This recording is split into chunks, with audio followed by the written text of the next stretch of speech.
Hey, Dr. Myers, Utah Valley Dermatology. Cafe au laits are birthmarks. What a cute name. That is French for coffee with milk. So it kind of has that mocha color. Everybody can have a birthmark. Not everybody does, but a lot of people do. Most people, if they do have them, only have one or two.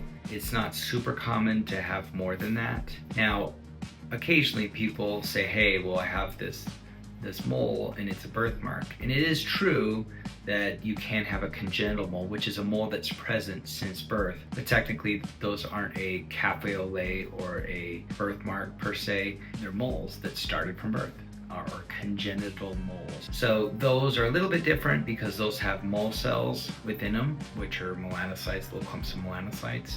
But birthmarks don't. They just have a little bit more pigmentation in the upper layer of the skin at the bottom. So that is the difference between those two.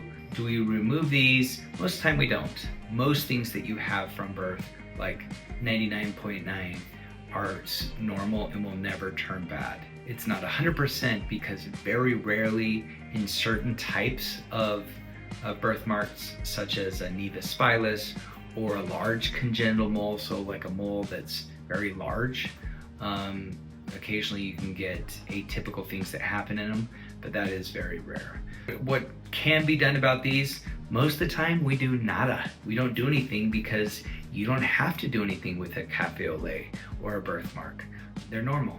For moles, most congenital moles, you need to do nothing. They're normal. The only time we do something is if it is changing or something's different in it, like one part of it's changing or one part's darker, or it's one of these special cases when it's a birthmark that's flat called a nevus spilus. Kind of looks like a quail egg is what I say.